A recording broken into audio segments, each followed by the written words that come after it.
নমস্কার, আমি তন্ময়। এই গল্পটি শেষে আপনাদের জন্য থাকবে একটি প্রশ্ন। সঠিক উত্তরদাতাদের নাম আমরা পরবর্তী গল্পে জানিয়ে দেব। তবে গল্পটা মন দিয়ে আগে পুরোটা শুনে নিন।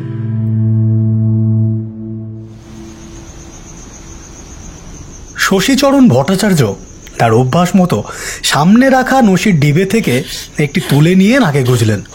তারপর ছিটকে আসতে চাওয়া হাঁচির দমকটাকে কোনো রকমে সামলে নিয়ে সামনে বসে থাকা অমরনাথকে বললেন, শ্বশুর বাড়ি থেকে ঘুরে এলে তা এতদিন পর শ্বশুর বাড়িতে গিয়ে কেমন লাগলো শুনি? তোমার বউ তো মারা গেছে ওই আজ থেকে প্রায় 10 বছর আগে। শ্বশুর বাড়ির সঙ্গে যে তোমার এত ভালো সম্পর্ক এখনো রয়েছে, এটাই দেখে বড় আশ্চর্য লাগে, বুঝলে? আজকাল তো আর নিজের বাবা মাকেই কেউ দেখে না, তুমি তো তাও। এই আমার আর কি আছে বলুন তো? ছেলেটা শহরে থাকে, কালে ভদ্রে এখানে আসে। তাছাড়া ছেলে নিজের কাজকর্ম করে সেখানে যা জমিয়েছে এবং বাড়িঘর করেছে, তাতে আমার কিছুই তার লাগে না। এদিকে শ্বশুর শাশুড়ি এখনো জীবিত, আর আমার শালা, তার অবস্থাও খুব একটা ভালো নয়, কিন্তু বড্ড ভালো মানুষ ওরা। তাই মাঝে মাঝে একটু গিয়ে আর কি, মানে সামান্য দিয়ে আসি কিছু। কিন্তু ঠাকুরমশাই, এইবার শ্বশুর বাড়ি গিয়ে একটা অদ্ভুত অভিজ্ঞতা হয়েছে। সে কথা বলবো বলে মনে করেছিলাম, কিন্তু সুযোগ পাচ্ছিলাম না। এইবার যখন সুযোগ পেয়েছি তখন। কথা শুনতে শুনতে আকাশের দিকে মুখ তুলে তাকালেন অমরনাথ। কালো মেঘ জমেছে আকাশে। বসন্তের সময় বলে মনে হয় না, মনে হয় যেন শ্রাবণ মাস চলছে। বসন্তের সময় আগে সন্ধ্যের পর ফুরফুরে হাওয়া দিত, আর এখন হাওয়া কোথায়? গাছের পাতা পর্যন্ত নড়ে না। মাঝে মাঝে যদি একটু হাওয়া দেয়, তারপর প্রচণ্ড গরমে সেটুকু একেবারেই পুষিয়ে নেয়। শশীচরণ ভট্টাচার্যের খালি গা, সাদা রঙের ধুতিটা কোমরের কাছে জড়িয়ে রাখা, আর গায়ে পইতে। মাথার লম্বা সাদা কালো চুল নেমে এসেছে পিঠের কাছে। গলার কাছে একটা মস্ত বড় জরুল। টানা লম্বা সময় ধরে দু চোখ দিয়ে আকাশের দিকে তাকিয়ে কি যেন দেখছিলেন। অমরনাথ বাবু আবার বললেন, আকাশের দিকে তাকিয়ে এমন ভাবে কি দেখছেন? আর বলবেন না, সেদিন রাতে আকাশের দিকে তাকিয়ে দেখতে গিয়ে আমি যে কি বিপদের মধ্যে পড়েছিলাম। আচ্ছা, তারপর শুনুন। অমরনাথ বাবু গল্পের মানুষ। গল্প বলতে পারলে কিংবা গল্প শুনতে পেলে সে আর কিছুই চায় না। কতদিন এমনও হয়েছে, এই শশীচরণ ভট্টাচার্যের বাড়ির দাওয়ার কাছে বসে গল্পে গল্পে অনেক রাত হয়ে গেছে। ভোরবেলা কিংবা সকালবেলা আমরা যে যার বাড়ি এসেছি সেই সময়। ভাবতে পারছেন গল্পের কি নেশা। যদিও অমরনাথের বাড়ি বেশি দূরে নয়, তাই স্বস্তি। শশীচরণ ভট্টাচার্য বুঝতে পারলেন অমরনাথ সে কথা না শুনিয়ে ছাড়বে না, তাই একটু ইতস্তত করে তাকে সম্মতি জানাতেই অমরনাথ বলতে শুরু করলেন। শ্বশুরবাড়ি এলাকা আমাদের এখানকার মতো মফস্বল নয়। আমাদের এই সোনাখালি গ্রামে কি নেই বলুন তো? হ্যাঁ, একটু বাইরের দিকে যেতে হয় নিজম ঘর থেকে, কিন্তু সবেরই তো ব্যবস্থা আছে। স্টেশনের কাছে গেলে কে বলবে যে এটা আমাদের গ্রাম? কিন্তু আমার শ্বশুরবাড়ির এলাকা এমন নয়। ওই অর্ধগ্রাম যাকে বলে, এখনো তেমনই আছে। বিশ্বাস করবেন না, এখনকার দিনে যে এমন জায়গা থাকতে পারে তা নিজের চোখে না দেখলে বোঝা যায় না। স্টেশনে নেমে ভ্যান রিক্সা আছে, সে ভ্যান রিক্সা ধরেই প্রায় আধ ঘন্টা চলতে চলতে তারপর গিয়ে পৌঁছতে হয় শ্বশুর বাড়ির গ্রাম বসন্তপুরে। এবারেও তেমন ইচ্ছে ছিল, কিন্তু প্রথমত শিয়ালদা থেকে ট্রেন ধরে পৌঁছলাম জংশন স্টেশনে। তারপর সেখান থেকে আরেকটা ট্রেন ধরে যখন মাঝামাঝি পর্যন্ত পৌঁছেছি, তখন শুনলাম নাকি কোথায় একটা লাইনের তার ছিঁড়ে গেছে। সে এক এলোমেলো অবস্থা। তারপর যখন প্রায় ওই ঘন্টা তিনেক পরে ট্রেন ছাড়লো, ততক্ষণে সন্ধ্যা হয়েছে।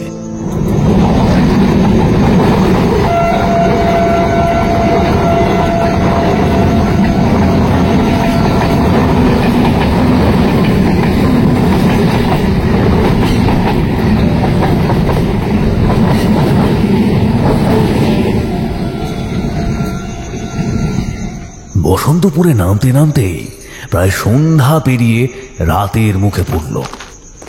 আমি স্টেশন থেকে বাইরে বেরিয়ে প্রথমে ভ্যান রিক্সার খোঁজ করলাম এবং একটা ভ্যান রিক্সার দেখা পেলামও।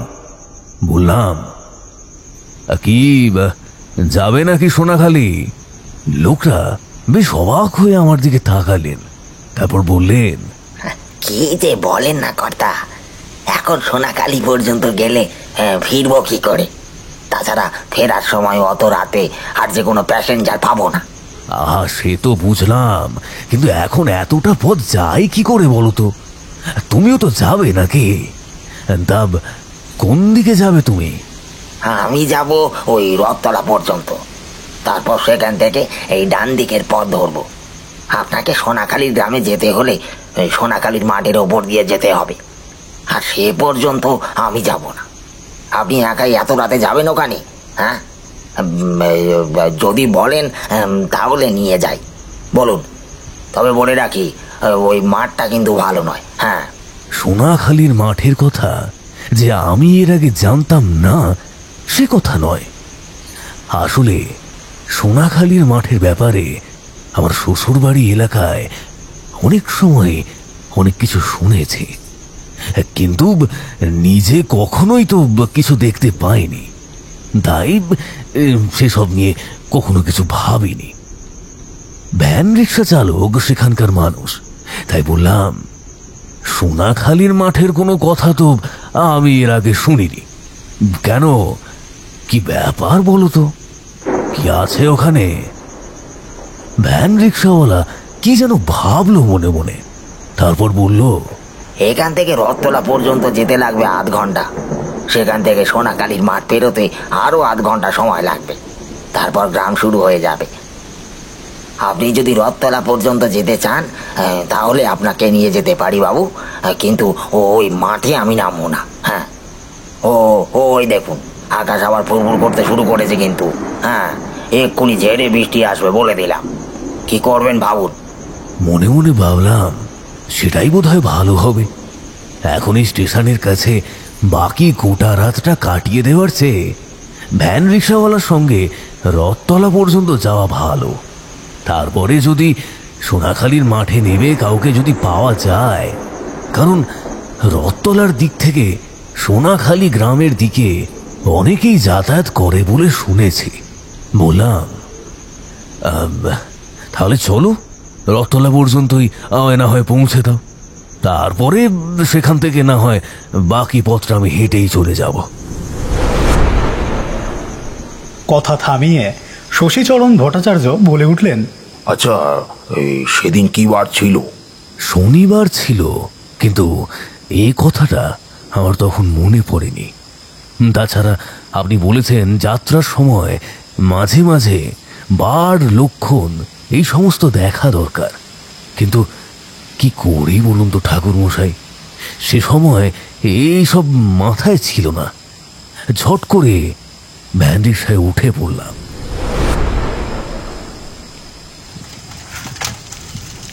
রিক্সাওয়ালা কিন্তু ভালো মানুষ। চলতে চলতে এ কথা ও কথা বলতে লাগলো। কথায় কথায় তাকে আমার শ্বশুর বাড়ির কথা বললাম। দেখলাম আমার শালাকে সে চেনে। সেদিকে গ্রামের ফসল সেবার খুব একটা ভালো হয়নি, সেই নিয়ে একটু আফসোসও করল। এক সময় চলতে চলতে রথতলার কাছ পর্যন্ত আমরা চলে এলাম। ভ্যান থেকে নেমে তাকে ভাড়া বুঝিয়ে দিতে যেতে সে বলল, ভাড়া দিতে হবে না, রাতের বেলা আপনি বিপদে পড়ে এখানে এসেছেন, তাছাড়া আপনাকে তো পুরোপুরি দিয়েও আসতে পারলাম না। তবে একটা কথা বলি বাবু, রাতের বেলা না ওই সোনাখালীর মাঠের উপর দিয়ে নাই বা গেলেন, আমার সঙ্গে আমার বাড়িতে চলুন।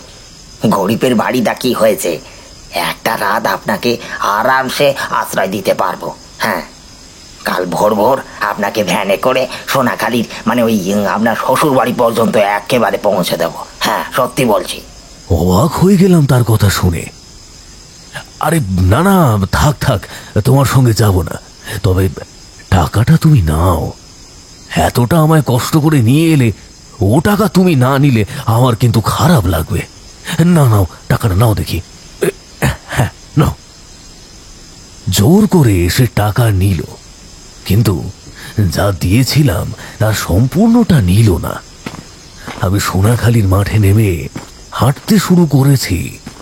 কি মনে হতে একবার পিছনে ফিরে তাকিয়ে দেখলাম, তখনও ভ্যান রিক্সাটা নিয়ে লোকটা দাঁড়িয়ে আছে সেখানে। একটা না এতটা বলে অমরনাথ থামল। শশীচরণ ভট্টাচার্য মাঝে মাঝে আকাশের দিকে তাকিয়ে দেখছিলেন কালো মেঘ জমেছে। মাঝে মাঝে শিরশিরে ঠান্ডা হাওয়ার দমক লাগতে শুরু করেছিল গায়ে, এবং এতক্ষণের গরমের গুমোট ভাবটা আস্তে আস্তে কেটে যাচ্ছিল। অমরনাথের গল্পটা বেশ মন দিয়ে শুনছিলেন শশীচরণ ভট্টাচার্য। বাইরে রাত আস্তে আস্তে বাড়তে শুরু করেছে। অমরনাথ একটা দীর্ঘ নিঃশ্বাস ফেলে আবার বলতে শুরু করলেন।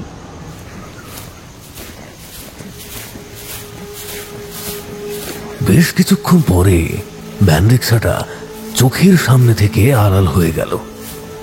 সোনাখালীর মাঠের উপর দিয়ে সোজা রাস্তা, চারপাশে চাঁদের সামান্য আলো রয়েছে, তবে আকাশের কালো মেঘের চাদরে সেটাও আস্তে আস্তে ডুবে যাচ্ছে তার মধ্যে। ওই আলোতে মাঠের মাঝখান দিয়ে সোজা পথটা চলে গেছে।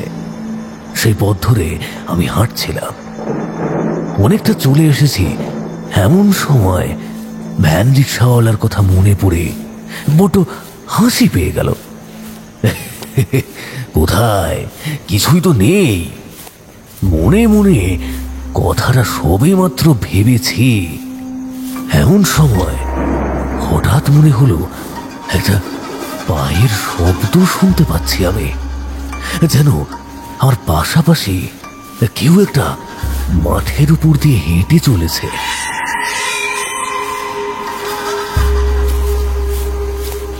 রাতের বেলা চারপাশটা নিস্তব্ধ। গ্রামের পথে রাতের বেলা আর কিছু না হোক ঝিঝি পোকার ডাক শোনা যায়, কিন্তু সে কথাটা আমার এইমাত্র মনে পড়ল। হঠাৎ করেই মেঘের গর্জন শুরু হয়েছে।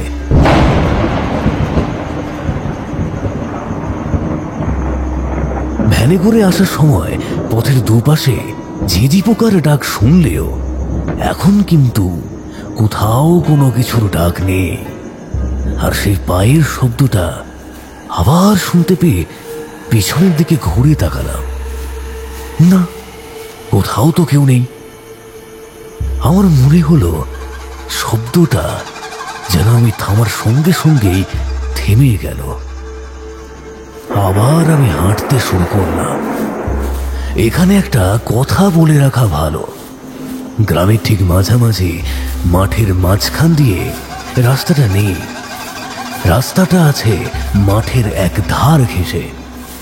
তারপর সে লম্বা টানা জঙ্গল মতো, লম্বা লম্বা গাছ তার ডালপালা ছড়িয়ে দিয়ে দাঁড়িয়ে রয়েছে। তারপর অনেকটা এগিয়ে এসেছি, এমন সময় আবার সেই পায়ের শব্দটা শুনতে পেলাম।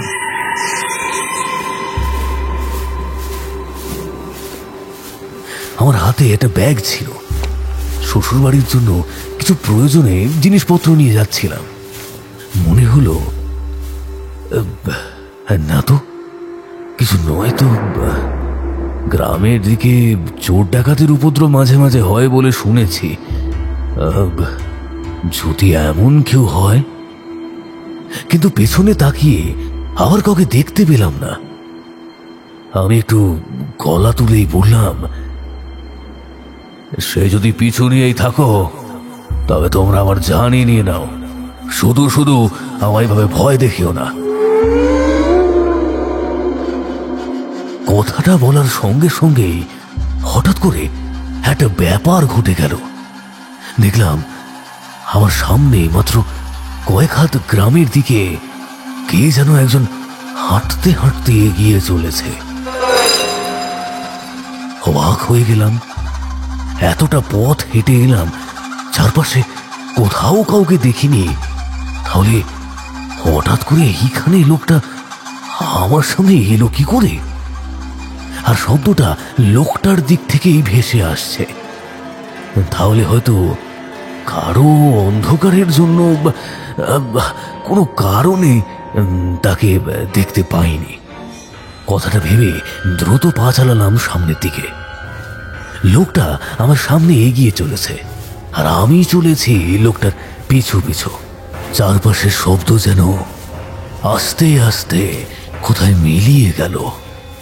ঠাকুরমশাই, বিশ্বাস করবেন না, কখন যে হাঁটতে হাঁটতে আমি গ্রামের পথ ছেড়ে সেই জঙ্গলের দিকে বড় টানা টানা লম্বা লম্বা গাছগুলোর কাছে এসে পড়েছি তা আমার নিজেরও মনে নেই। হঠাৎ করে কিসে যেন একটা লেগে হুমড়িকে পড়েই যাচ্ছিলাম, সঙ্গে সঙ্গে সম্বিত ফিরে এলো। হাতের ব্যাগটা ছিটকে গেল সামনের দিকে।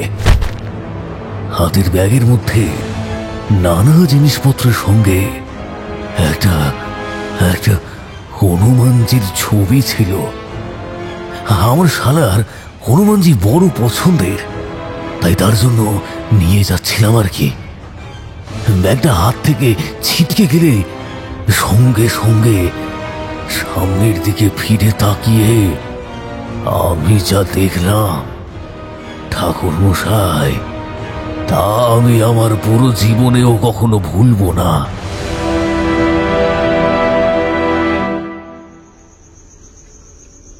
শশীচরণ ভট্টাচার্য এতক্ষণ পরে মুখ তুলে তাকালেন অমরনাথের দিকে। অমরনাথের দুই চোখ বিস্ফারিত, মুখ যেন হাঁ হয়ে রয়েছে, নিঃশ্বাস বড় হয়ে আসছে। ভীষণ রকম ভয়ের কোনো একটা দৃশ্য যেন চোখের সামনে দেখতে পাচ্ছেন তিনি। অমরনাথ জ্বলতে থাকা হ্যারিকেনের দিকে একভাবে তাকিয়ে রইলেন। শশীচরণ ভট্টাচার্য হ্যারিকেনের আলোটা আরও একটু বাড়িয়ে দিয়ে বললেন, আচ্ছা, কি দেখেছিলে তুমি অমরনাথ? তাকে দেখি আমার থেকে মাত্র কয়েক হাত দূরে একটা লম্বা তাল গাছ, আর সেই তাল গাছের কাছে দাঁড়িয়ে রয়েছে একটা লম্বা ছায়া মূর্তি। আমার চোখ সেই দিকে পড়তেই অদ্ভুত ভাবে হেসে উঠল সে।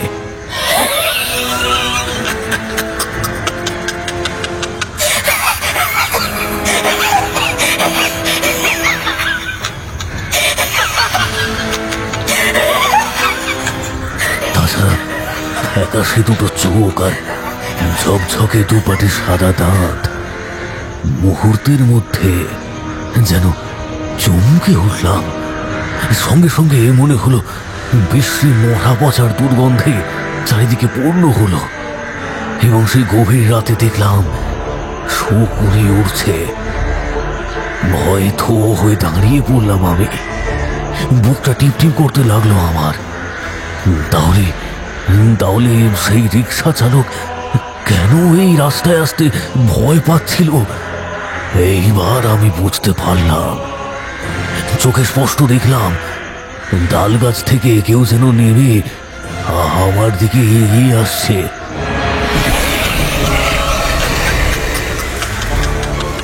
এইরকম অবস্থায় ভগবানকে ডাকা ছাড়া আর কোনো রাস্তা নেই, কারণ তিনি একমাত্র আমাকে রক্ষা করতে পারে।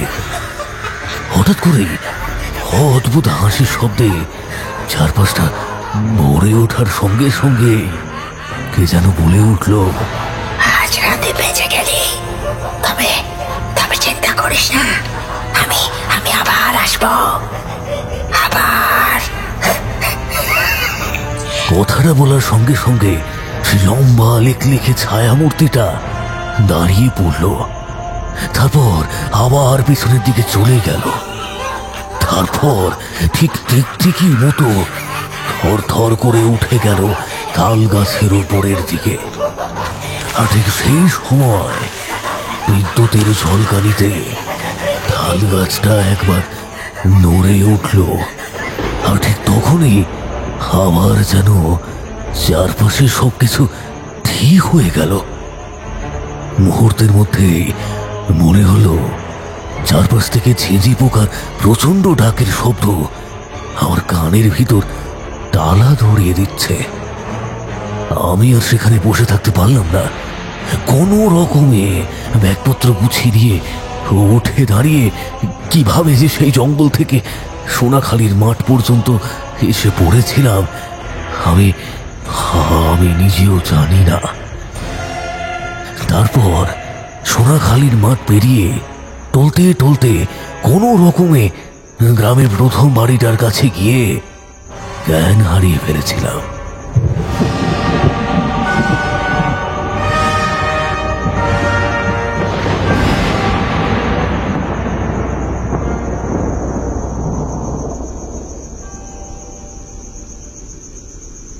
তার মানে সেই রাতে কোনো আত্মা তোমায় ভুলিয়ে নিয়ে যাওয়ার চেষ্টা করেছিল, কিন্তু শেষ মুহূর্তে হোঁচট খেয়ে তোমার ব্যাগের ভিতর থেকে হনুমানজি ছবিটা বেরিয়ে আসায় তুমি বেঁচে গিয়েছিলে। আমার সঙ্গেও এমন একবার ঘটেছিল, বুঝলে তো? এই কিন্তু তোমার মতো নয়, আমার সঙ্গে ঘটেছিল অন্য একটা ব্যাপার। সেবারে তোমার মতোই মৃত্যুর কাছাকাছি আমি গিয়ে পৌঁছেছিলাম, যদিও তখন আমার বয়স ছিল অনেক কম। অমরনাথ কৌতূহলী হলো। গল্প বলার মতো গল্প শুনতেও সে ভালোবাসে, তাই কৌতূহলী হয়ে সে বলল, আপনার সঙ্গে? তাহলে তো শুনতে আরো বেশি ভালো লাগবে। আপনি আগেও তো আমাদের এমন অনেক গল্প শুনিয়েছেন ঠাকুরমশাই। কৃষ্ণকান্তের আজ ফিরে আসার কথা ছিল না? না না, কৃষ্ণকান্তের কাল সকালে ফিরে আসার কথা। আজকের রাতটা সে ওখানেই থাকবে বলেছিল, কাল নাকি ফিরে আসবে। কিন্তু কৃষ্ণকান্তের যে এত শরীর খারাপ হয়ে যাবে সেটা তো আমিও ভাবতে পারিনি। হবে না কেন? রাতের বেলা অমন জলের মধ্যে যদি গোটা রাতটা কেউ কাটিয়ে দেয় তার তো শরীর খারাপ হবেই। কৃষ্ণকান্ত বলে শরীর খারাপ নিয়েও সে ওখানে যেতে পেরেছে, আমি হলে পারতাম না। বৃষ্টি পড়া আরম্ভ হয়ে গিয়েছে এবং কয়েক সেকেন্ড পরেই ঘোর বৃষ্টি নামল। অমরনাথবাবু উঠে গিয়ে বাইরে রাখা ছাতাটা তুলে নিয়ে এসে ঘরের মধ্যে রাখলেন। তারপর আবার আমার পাশে এসেই বসলেন। শশীচরণ ভট্টাচার্য তখন বললেন, তো আমি যা বলছিলাম তা আজ থেকে প্রায় 10 বছর আগের কথা। একবার একটা কাজে আমায় থেকে যেতে হয়েছিল গোধারা বলে একটা জায়গায়।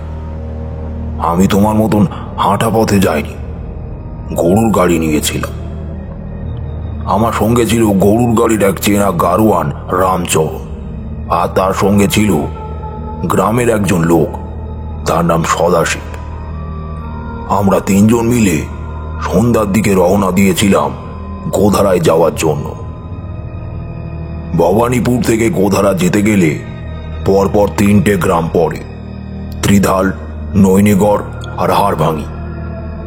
গ্রাম রয়েছে একদিকে এবং তার পাশে বড় মাটির রাস্তা সোজা চলে গেছে গোধারা পর্যন্ত।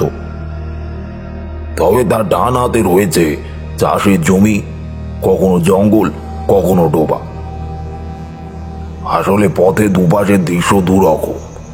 সন্ধ্যার পর যখন যাত্রা শুরু করছি তখন সদাশিব আমাকে বলল, ঠাকুর মশাই, আজ সন্ধেবেলা না গেলেই নয়, কাল সকাল সকাল বেরোনো যেতে পারে তো।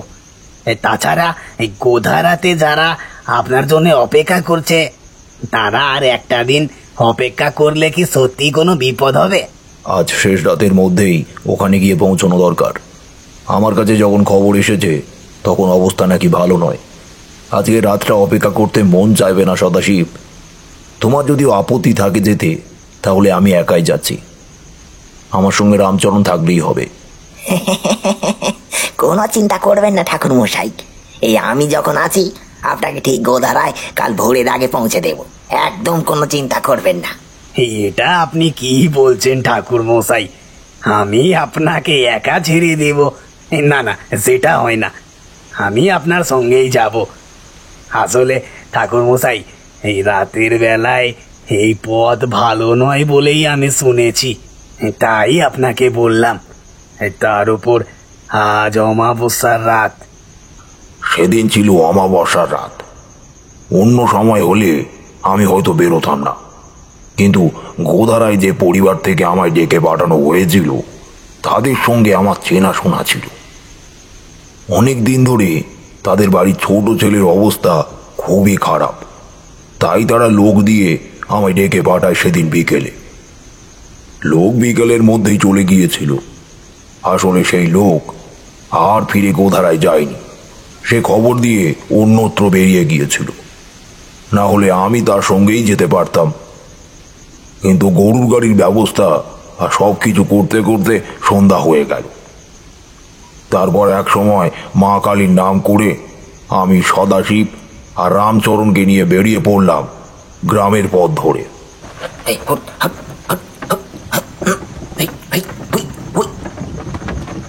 এখনো মনে আছে, গরুর গাড়ির চাকা কিছুটা সামনের দিকে এগিয়েছে, ঠিক তখন আকাশের এই প্রান্ত থেকে ও প্রান্ত জুড়ে একবার বিদ্যুৎ চমকে উঠেছিল।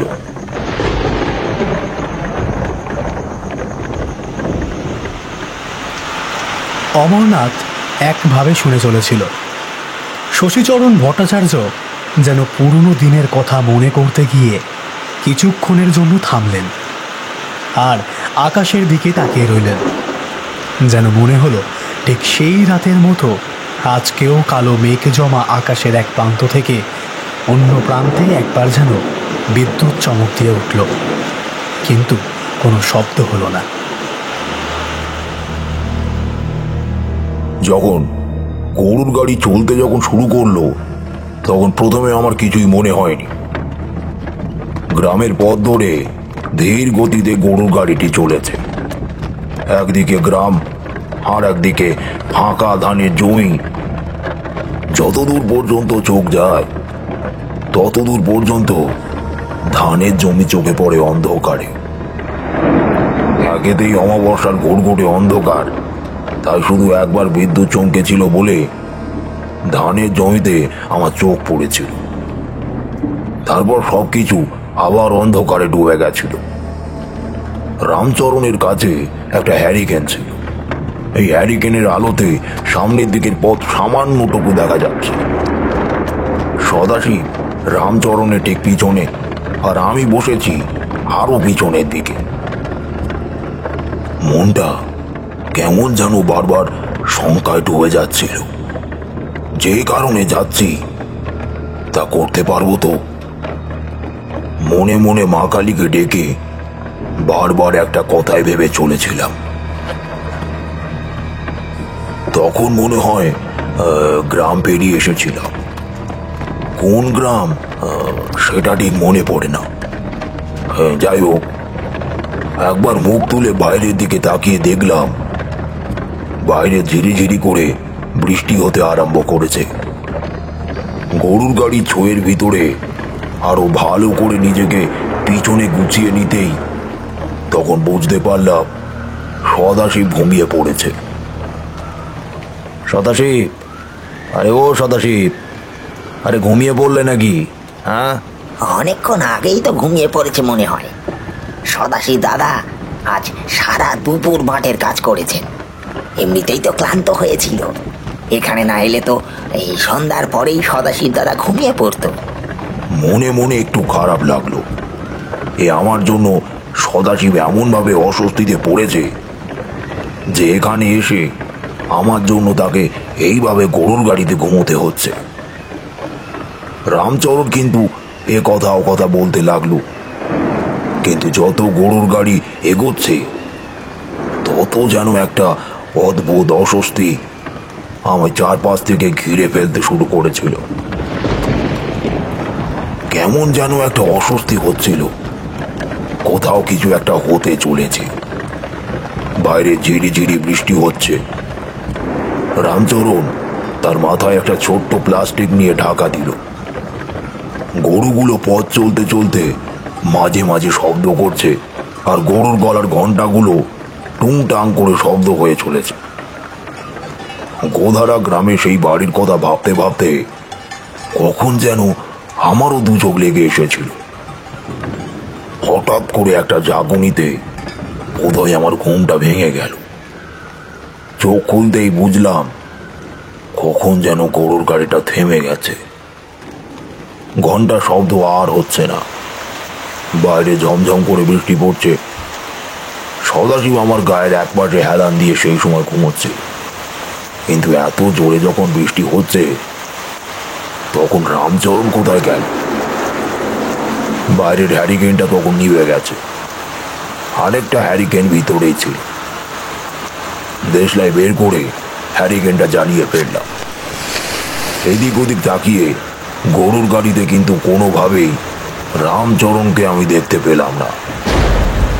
সদাশিবকে কোনো রকমে শুইয়ে দিয়ে আমি হ্যারিকেনটা হাতে করে গরুর গাড়ির সামনের দিকে এগিয়ে এলাম। গরু দুটো ঠাঁই দাঁড়িয়ে আছে। হ্যারিকেনটা তুলে নিয়ে রামচরণকে ডাকতে লাগলাম। রামচরণ, রামচরণ, আরে কোথায় গেলে? আরে ও রামচরণ!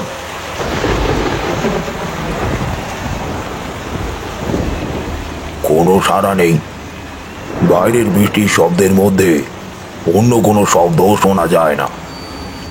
কি মনে হতে গরুর গাড়ি ছেড়ে নিচে নামতে যাব এমন সময় হঠাৎ একটা অদ্ভুত ব্যাপার লক্ষ্য করলাম। আমরা যেখানে বসে আছি তার পেছনের দিকেই গ্রামের পথের ওপরে বৃষ্টির মধ্যে কে যেন একটা দাঁড়িয়ে আছে। তাকে আমার দেখার কথা নয়, কিন্তু হ্যারিকেনের আলোয় অস্পষ্টভাবে যেন তাকে আমি দেখতে পেলাম। ঠিক তখনই গোটা শরীরে যেন কেমন শিরশির করে উঠল আমার। তাড়াহুড়োতে বেরিয়ে আসার সময় ওই দেহবন্ধন করা হয়নি। গ্রামের পথে যে কোনো বিপদে পড়তে হবে সে কথা আমি কিন্তু একবারও ভাবিনি। কিন্তু এখন ওই ছায়াটাকে দাঁড়িয়ে থাকতে দেখে কেমন যেন আমার অস্বস্তি হলো। রামচরণ কোথায় গেল? সদাশিব তো ঘুমোচ্ছে। এই সময় আমি কি করব?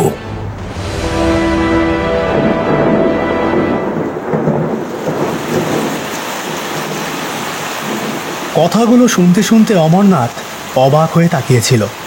এবার বলল, তারপর কি হলো? কতক্ষণ যে এমনভাবে হ্যারিকেনটা ধরে সামনের দিকে তাকিয়েছিলাম তা আমার মনে নেই।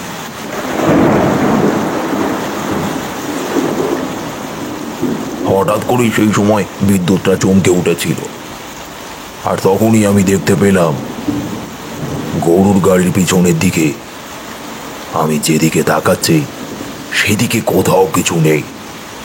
একটু আগে দাঁড়িয়ে থাকা ওই ছায়া মূর্তিটা আর সেখানে আমি দেখতে পেলাম না। আমি হ্যারিকেনটা রাখলাম গরুর গাড়ির ভিতরে।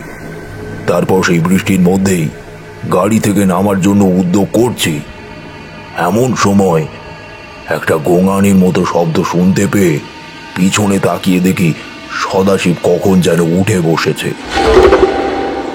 তার দুই চোখ বন্ধ, মুখ থেকে সাদা গ্যাঁজালো মতো বেরিয়ে আসছে। হ্যারিকেনের আলোতে সদাশিবের এমন অবস্থা দেখে মুহূর্তের মধ্যেই বুঝতে পারলাম সদাশিব ঠিক নেই। তারপর সে যখন চোখ খুলল তখন তার চোখ দুটো সাদা হয়ে গিয়েছে, আর তার মধ্যে থাকা মণিটা কোথায় গেল?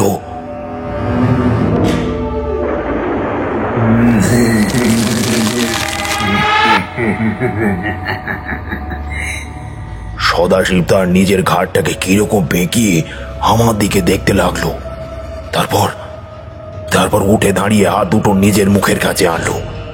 আমি তখনও স্থির হয়ে ওর দিকে হাঁ করে তাকিয়ে আছি। সদাশিব তখন ধরা গলায় আমাকে বলল, যে এখানে আসে সে আর ফিরে যায় না।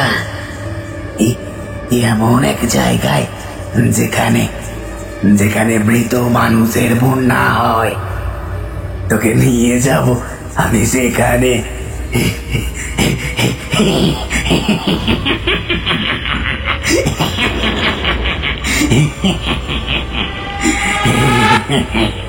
হঠাৎ কিছু বুঝে ওঠার আগেই সদাশিব আমার উপরে ঝাঁপিয়ে পড়ল, আর আমি ছিটকে গিয়ে পড়লাম জল কাদার ওপরে।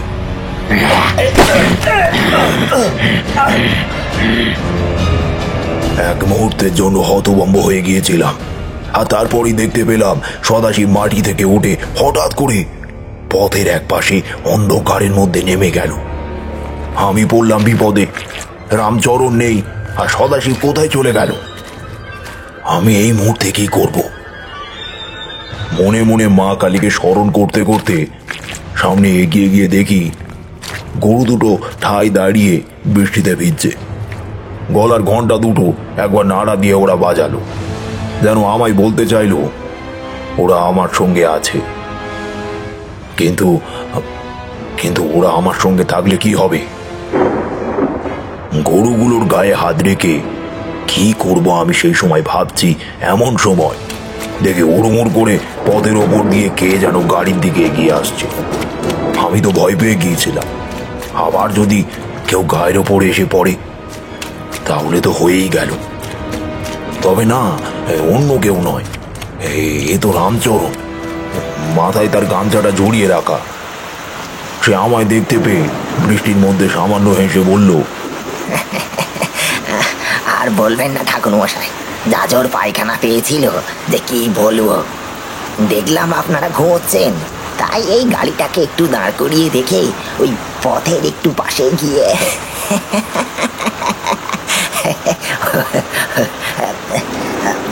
সদাশিব দাদা কোথায় গেল? ঠিক এই সময় পিছনের দিকে ঝোপঝাড়ে কিরকম একটা শব্দ হতে লাগলো।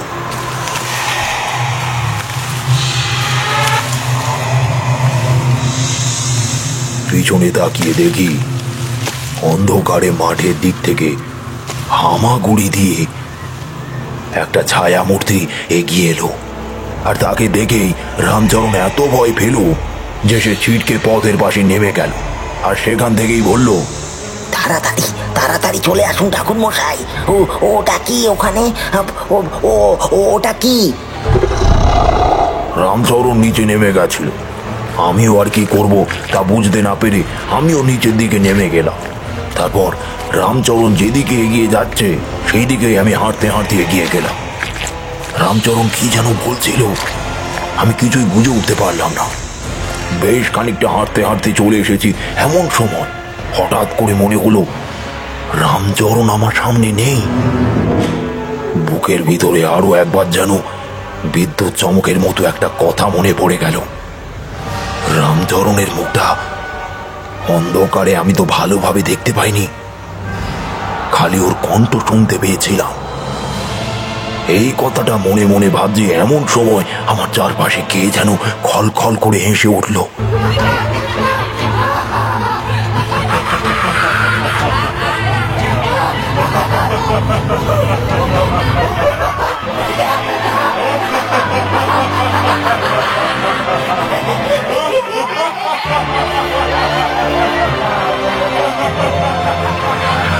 দেখি দেখি আমি যেখানে এসে পড়েছি সেই জায়গাটার পায়ের নিচে কেমন যেন জল কাদা মতো।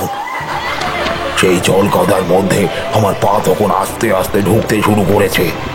মনে মনে মা কালীকে স্মরণ করে চিৎকার করে উঠলাম, আরে কে কোথায় আছো? বাঁচাও আমাকে, বাঁচাও, বাঁচাও আমাকে, বাঁচাও, বাঁচাও। অন্য কোনো কিছু হলে না হয় আমি আমার সামান্য ক্ষমতাটুকু দিয়ে চেষ্টা করতাম, কিন্তু জল কাদার মধ্যে যে আস্তে আস্তে আমি ঢুকে যাচ্ছি সেটা আমি ভালোভাবে বুঝতে পারছিলাম। এখানে আমি বা কি করি? চারপাশে অন্ধকারের মধ্যে কে যেন বারবার খল খল করে হেসে উঠছিল, আর ফিসফিস করে যেন আমার কানের কাছে কারা যেন কথা বলছিল। সে সময় যে মাথার ভিতরটা কি হচ্ছিল তোমাকে বলে বোঝাতে পারবো না অমরনাথ। বেরোনোর পর থেকে যে কি কি হয়েছে কিছুই মনে করতে পারছি না। এমন সময় আমার পায়ের কাছে একটা ঠান্ডা হাত এসে পড়ল। দুপা ধরে ঠান্ডা নৌকোলা দুটো হাত আস্তে আস্তে উপরের দিকে উঠে আসছে। আমি তখনই চিৎকার করে সরতে গেলাম সেখান থেকে, কিন্তু পারলাম না। কাদার মধ্যে তখন পাটা যেন বেশ খানিকটা ঢুকে গেছে। আরেকটা ব্যাপার বুঝতে পেরে গোটা শরীর বরফের মতন ঠান্ডা হয়ে গেল। দুটো হাত দিয়ে সেই ঠান্ডা বরফের মতো জিনিসটা আমায় কাদার ভিতরের দিকে আস্তে আস্তে করে টানতে শুরু করেছে। মনে হলো আমার পায়ের নিচে কেউ যেন রয়েছে। প্রায় আমার হাঁটু পর্যন্ত কাদার ভিতরে ঢুকে এসেছে। এমন সময় দূর থেকে শুনতে পেলাম রামচরণ আর সদাশিব চিৎকার করে আমাকে ডাকছে। ঠাকুর মশাই, ও ঠাকুর মশাই, ঠাকুর মশাই শুনতে পাচ্ছেন? কোথায় গেলেন? আরে ও ঠাকুর মশাই, ঠাকুর কোথায় মশাই, গেলেন আপনি?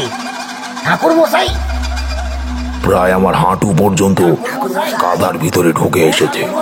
আর ঠিক এই সময় দূর থেকে শুনতে পেলাম রামচরণ আর সদাশিব চিৎকার করে আমাকে ডাকছে। গেলেন আপনি? শুনতে পারছিলাম আমি সবই, কিন্তু উত্তর দিতে পারছিলাম না।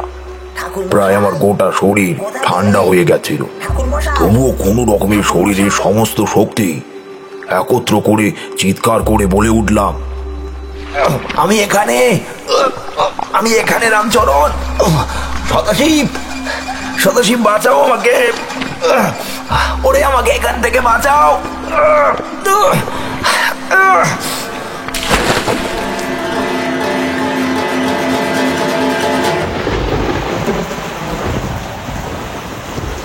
ব্যাস, তারপরে আর কিছুই মনে নেই।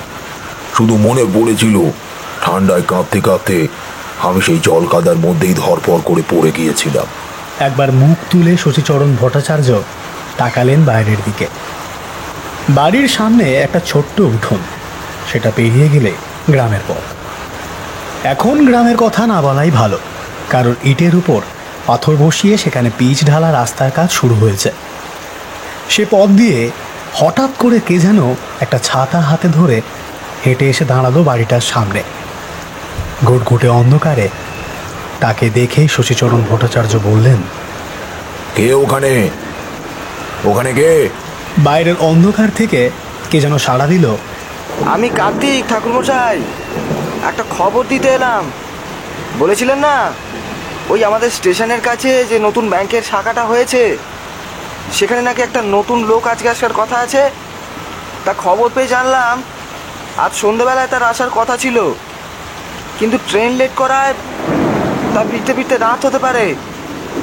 আজ না হলেও কাল সকালে সে ঠিকই চলে আসবে।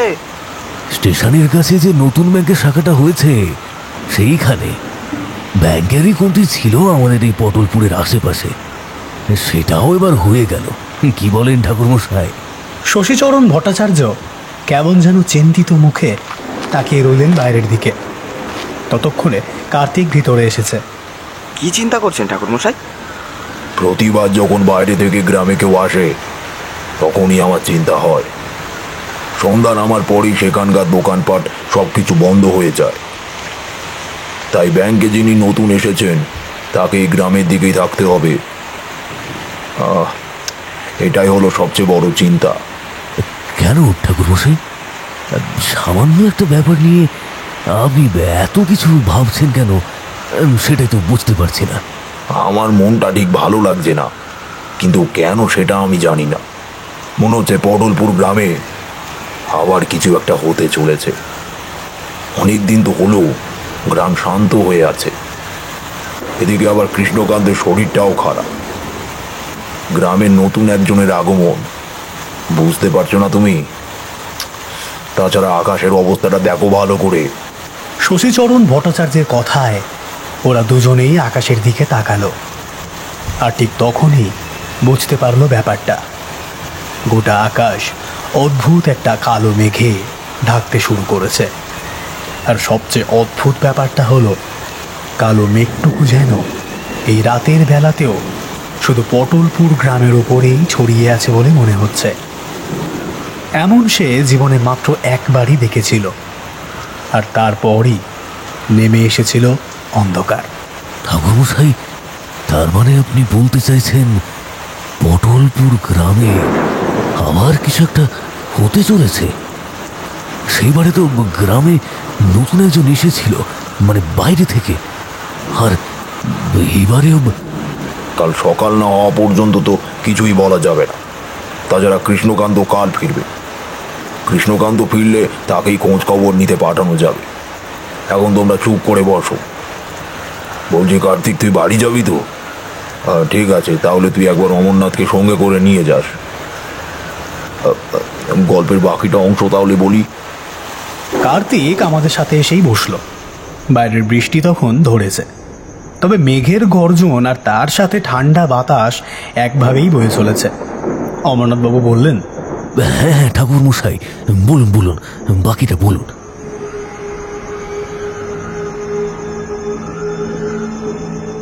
যখন আমার জ্ঞান ফিরেছিল তখন দেখেছিলাম সদাশিব রামচরণ আমার মাথার কাছে বসে আছে। আমার জ্ঞান ফিরতেই দেখি ওদের যেন ধরে প্রাণ এলো। সদাশিব তাড়াতাড়ি করে বলে উঠল, বৃষ্টি কমে গেছে ঠাকুর মশাই, চলুন আমরা গরুর গাড়িতে গিয়ে বসি। না হলে এখানে এভাবে এমনিতেই জলা মতো জায়গা, তার উপর জায়গাটা ভালো না। উঠে বসলাম। দেখি আমরা দাঁড়িয়ে আছি সেই জংলা জায়গাটার পাড়ে। আমার জ্ঞান ফেরার পর উঠে বসে প্রথমে তাকালাম সদাশিবের দিকে, তারপর রামচরণের দিকে। দেখি তারা তাকিয়ে রয়েছে আমারই দিকে। আমি তো অবাক। একটু আগে সদাশিব যে কাণ্ডটা করলো তা একমাত্র আমি জানি। আর কি হলো বলুন তো ঠাকুর মশাই? গাড়িটা একবার এসে দাঁড় করিয়ে দেখে আমি একটু জঙ্গলের দিকে গিয়েছিলাম। এসে দেখি আপনিও নেই, সদাশিব দাদাও নেই। খুঁজতে খুঁজতে দেখি সদাশিব দাদা মাঠের এক পাশে ওই চোখ বন্ধ করে পড়ে আছে। আপনি নেই দেখে আপনাকে খুঁজতে খুঁজতে দুজনে মিলে এখানে এলাম। সদাশিব, তোমার কি হয়েছিল? এমনভাবে তুমি আমার উপর ঝাঁপিয়ে পড়লে কেন? হ্যাঁ, ওটা আপনি ছিলেন? বিশ্বাস করুন ঠাকুর মশাই, ওই সময় আমার যে কি হয়েছিল আমি কিছুতেই বুঝতে পারলাম না। শরীরের মধ্যে কিরকম যেন হয়ে গেল, যেন যেন আমি নিজের মধ্যে নিয়ন্ত্রণে নেই। হঠাৎ করে মনে হলো আমার পেছনে কে যেন এসে বসেছে, আর আর আমার ঘাড়ের কাছে একটা ঠান্ডা হাত রেখে যেন বসে আছে। আমি প্রথমে ভাবলাম রামচরণ হবে হয়তো। চোখ খুলে পিছনের দিকে তাকিয়ে দেখি একটা কালো ছায়া, সাদা সাদা দুটো চোখ। সেই সেই চোখের ভিতরে মনি নেই, দাঁতগুলো চকচক করছে অন্ধকারেও। মুখের ভিতরটা ভিতরটা কেমন কালো অন্ধকারের মতো, যেন সে একটা হাত দিয়ে আমার ঘাড়ের কাছে চেপে ধরে রেখেছে। তার হাতে লম্বা লম্বা নখ। আমি কিছু করতে যাব, তার আগেই গোটা শরীর কেমন যেন থর থর করে কেঁপে উঠল। আর তারপরেই আমার মনে হলো মাথার ভিতরটা কেমন ঘুরিয়ে গেল। তারপর আর কিছু মনে নেই। পরে যখন মনে পড়ল তখন দেখি আমি পড়ে আছি পথের এক পাশে। তাড়াতাড়ি উঠতেই দেখতে পেলাম রামচরণ আমায় ডাকছে। হ্যারিকেনটা হাতে নিয়ে ভয়ে ভয়ে সে একটু দূরে দাঁড়িয়ে তাকিয়ে আছে আমার দিকে। তাড়াতাড়ি উঠে এসে দেখি আপনি নেই। তারপর দুজনে মিলে আপনাকে খুঁজতে খুঁজতে পথের এই পাশে এলাম। তা তুমি এই দিকেই এলে কেন? অন্যদিকেও তো যেতে পারতে। আপনি ভুলে গেলেন, এ হলো গ্রামের শেষ প্রান্ত। এর অন্যদিকে ওই জলা জায়গার কথা সকলেই জানে। আপনি এদিকে সবসময় আসেন না, তাই আপনি জানেন না এই জলা জায়গাতে এর আগে অনেকেই মরেছে। এই জলার মধ্যে কারা যেন বহুজনকে ডুবিয়ে মেরেছে। তারপর দেখা যায় যে তার মধ্যে মৃতদেহ পড়ে আছে। এমন আমি নিজেও দেখেছিলাম। মৃতদেহের নাকে মুখে এমনকি চোখের ভিতর পর্যন্ত জলের কাদা লেগে আছে। তাই তাড়াতাড়ি আলো নিয়ে আমি আর রামচরণ এদিকে এসে আপনার চিৎকার শুনতে পেলাম। আসলে কি হয়েছিল বলুন তো ঠাকুর মশাই? আমি আর কিছু বলতে পারলাম না। কি বলবো? এক অশুভ আত্মা আমায় টেনে নিয়ে এসেছে এই জলের কাছে, আর তারপর আর একটু হলেই আমায় মেরে ফেলছিল। আর সে কথা নিজের মুখে কি করে বলা যায়। আমি তাড়াতাড়ি উঠে বসলাম গাড়িতে। শেষ রাতের দিকে যখন কোধারা গ্রামে সেই বাড়িতে গিয়ে পৌঁছালাম, তখন সে বাড়ি ছেলেটি মরণাপন্ন অবস্থা। তাড়াতাড়ি গিয়ে তার মাথার ওপরে হাত রেখে একটা গোপন মন্ত্র উচ্চারণ করে খানিকটা জল পড়ে তাকে খেতে দিলাম। তারপর ঘণ্টাখানেক তার মাথার কাছেই বসে রইলাম। ধীরে ধীরে তার শরীর সুস্থ হতে শুরু করলো। তবে এর মাঝে একবার স্নান সেরে এসেছিলাম। স্নান করে শুদ্ধ শরীরে তার মাথার কাছে বসেছিলাম। অন্য সকলেই ঘরের বাইরেই ছিল, ঘরের ভিতরে ছিলাম আমি একাই। সে রাতেও ছেলেটির মরণাপন্ন অবস্থা হয়েছিল। শেষ রাতে আমি যদি গিয়ে না পৌঁছতাম, তাহলে হয়তো পরের দিন সকালে সে আর সূর্যটা দেখতে পেত না। কিন্তু সেই রাতে আমায় কোন শক্তি ওই জলার কাছে টেনে নিয়ে গিয়েছিল, তা আমি এখনো ভালোভাবে বুঝতে পারিনি। শুধু এতটুকু মনে হয়েছিল, জল কাদার ভিতর থেকে বেরিয়ে আসা দুটো হাতের সঙ্গে একটা মাথা সেই জলের ভিতর থেকে আমার দিকে তাকিয়ে দেখছিল। সেই দুটো চোখের কথা আমার অনেক দিন পর্যন্ত মনে ছিল।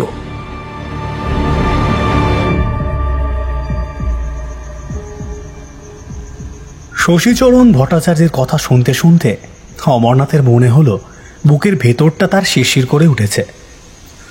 গল্প শুনতে ভালোবাসলেও গল্প শেষে কিন্তু অমরনাথ ভয় পায়। কথা শেষ করে শশীচরণ ভট্টাচার্য বললেন, বলছি ওই নতুন লোকের খবরটা আমি নেব। কার্তিক, অমরনাথকে বাড়িতে পৌঁছে দিয়ে তারপরে কিন্তু বাড়ি যাবি বাবা। কি যে বলেন না ঠাকুর মশাই, চক্রবর্তী মশাই যে ভীষণ ভয় পায়, সে কি আর আমার অজানা আছে? অমরনাথ কিছু একটা বলতে যাচ্ছিল, কিন্তু তার আগেই বাইরের অন্ধকারের মধ্যে কোথায় যেন একটা শিয়াল ডেকে উঠল। আর ঠিক তখনই আকাশ বাতাস কাঁপিয়ে প্রচণ্ড জোরে একটা বজ্রপাত হলো কোথাও যেন। শশীচরণ ভট্টাচার্য বাইরের দালানের দিকে তাকিয়েছিলেন। এর আগেও তো এমন বজ্রপাত হয়েছিল, সেটাতেও আকাশের অবস্থা ঠিক এমনই ছিল। অমরনাথ, কার্তিক আর আমাকে বিদায় জানিয়ে তিনি বেশ কিছুক্ষণ সেখানেই বসে রইলেন। পরে ওনার কাছ থেকে শুনেছিলাম, সেদিন মাঝরাতে দাওয়ার কাছ থেকে উঠে ঘরের ভিতরের দিকে যখন উনি ঢুকতে যাবেন, তখন এমন সময় তিনি দেখতে পেলেন তার পথের কাজ ধরে একদম বাড়ির বড় দরজার সামনে দাঁড়িয়ে রয়েছে একটা ছায়া মূর্তি। শশীচরণ ভট্টাচার্য তাকিয়ে দেখলেন সেই দিকে, তারপর আস্তে আস্তে ঢুকে গেলেন ঘরের ভিতরে। বাইরে কে এসে দাঁড়িয়েছে তিনি নাকি তা জানেন, তাকে আগে থেকেই আশা করেছিলেন তিনি। তাই তিনি কৃষ্ণকান্তের সঙ্গে কথা বললেন যে এই গ্রামে আবার নাকি বিপদ নেমে আসবে।